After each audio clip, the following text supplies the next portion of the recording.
பிரியமானவர்களே, இந்த நாளில் உங்களை சந்திக்கிற மிகுந்த மகிழ்ச்சி அடைகிறேன். இந்த நாளிலே கர்த்தர் நமக்கு கொடுக்கிற வாக்குத்தத்தம் சங்கீதம் 86வது சங்கீதம் 7வது வசனம், Psalms 86 verse 7. நான் துயரப்படுகிற நாளில் உம்மை நோக்கி கூப்பிடுவேன், நீர் என்னை கேட்டருள்வீர்.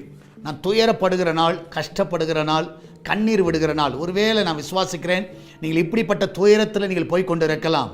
ஒருவேளை உங்களுடைய விண்ணப்பத்தை யாரும் கேட்காமல் இருக்கலாம். ஆனால் உங்களுடைய துயரத்தை கேட்கிறதற்கென்று ஒரு தேவன் இருக்கிறார். அவர் தான் நம்முடைய ஆண்டவரும் இரட்சகருமாகிய இயேசு கிறிஸ்து. இந்த காலையில் நான் விசுவாசிக்கிறேன், நீ என்ன துயரத்தில் இருந்தாலும், என்ன பிரச்சனைகள் இருந்தாலும் ஆண்டவரை நோக்கி கூப்பிடுங்க. நிச்சயமாய் அவர் கேட்டருளி உங்களுக்கு நல்ல ஒரு பதிலை உங்களுக்கு இந்த நாளிலே தருவார். நம்ம எல்லாம் ஜெபிக்கலாமா?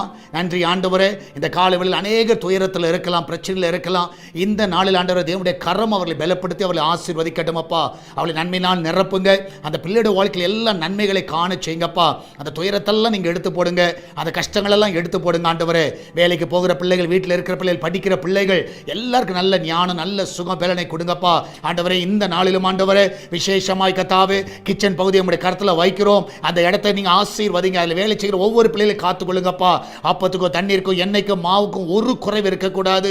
அது வீட்டில் சந்தோஷத்துக்கும் சமாதானத்துக்கும் ஒரு குறைவில்லாதபடி அவளை நிறைவாய் நடத்த வேணுமா ஜெபிக்கிறேன். ஆண்டவர், ஹாஸ்பிட்டலில் இருக்கிற பிள்ளைகள், ட்ரீட்மெண்ட் எடுத்துக்கொண்டு இருக்கிற பிள்ளைகள் ஒவ்வொருவரையும் இந்த வேளையிலே பலப்படுத்துவீராக.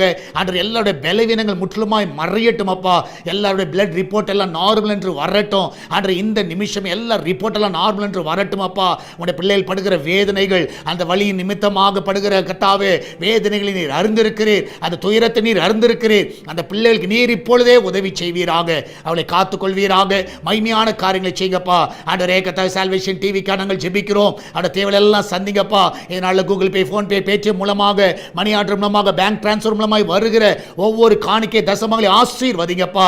அந்த பிள்ளை வாழ்க்கையில் நிறைவாய் நடத்துங்க ஆண்டவரே. இதுக்கு விரோதமாய் எழும்புகிற எல்லா ஆயுதங்கள் ஆண்டவர் முற்றிலுமாய் ஒளிந்து போகட்டும் அப்பா. ஆண்டவர், நீரே கர்த்தாவே எங்களுக்கு ஜெயத்தை தருவீராக. ஆண்டவர், எங்களோடு கூட இருந்து வழி நடத்த வேண்டுமா ஜெபிக்கிறேனப்பா. விசேஷமாய் கர்த்தாவே, இதனால பர்த்டே, வெட்டிங் அனிவர்சரி கொண்டாடுகிற எல்லா பிள்ளைகளை ஆசீர்வதிங்க. எல்லா நன்மையினால் நிரப்புங்கப்பா. ஒரு குறைவில்லாமல் நடத்துங்க. இம்மட்டும் நடத்தி வந்த எல்லா பாதைகளுக்காக கோடான கோடி நன்றி நாங்கள் ஏறெடுக்கிறோம் அப்பா. வெளிநாடுகளில் இருக்கிற பிள்ளைகளை சுகமாய் காத்துக்கொள்ளுங்க. அங்கே சுகமாய் தங்கட்டும், சுகமாய் வேலை செய்யட்டும், சுகமாய் படிக்கட்டும். அந்த பிள்ளைய வாழ்க்கையில் எல்லா நன்மைகளை காண செய்யுங்கப்பா. பிசினஸ் பண்ணுகிற எல்லா பிள்ளைகளுக்கு நல்ல உயர்வை நீங்க கட்டளையிடுங்கப்பா. நீரே கூட வழி நடத்துங்க, பாதுகாத்துக் கொள்ளுங்க ஆண்டவர். பெங்களூர் பட்டணத்துக்கு ஆண்டவர், இந்த சபை, இந்த ஊழியம் ஒரு ஆசீர்வாதமாக இருக்கட்டும். தமிழகத்துக்கு ஆசீர்வாதமாக இருக்கட்டும். கேரளா மாநிலத்துக்கு, ஆந்திராக்கும் ஆசீர்வாதமாக இருக்கட்டும் அப்பா. இந்தியா தேசத்துக்கு ஒரு ஆசீர்வாதமாக இருக்கத்தாவே. இந்த ஊழியத்தை எடுத்து நடத்துவீரமா ஜெபிக்கிறேன். நீரே காத்துக்கொள்ளுங்க, வழி நடத்துங்க. இயேசுவின் நாமத்தில் ஜெபிக்கிறோம் எங்கள் அன்பின் பரலோக பிதாவே. ஆமென், ஆமென். பிரியமானவர்களே, கர்த்தர் உங்களோடு கூட வழி நடத்துவாராக. God bless you.